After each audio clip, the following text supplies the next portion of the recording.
Покачувањето на цената за паркинг место доволно ги налути вработените во клиничкиот центар, па по 3 дена протести и блокади на наплатните паркинг рампи решија да ја дополнат листата на барање.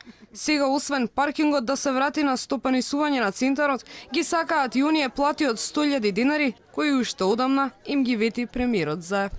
Тие 5 до 10% планирани покачувања ќе се потрошат и на крајот од 2019 година не само што ќе ги нема, туку ќе бидеме во минус.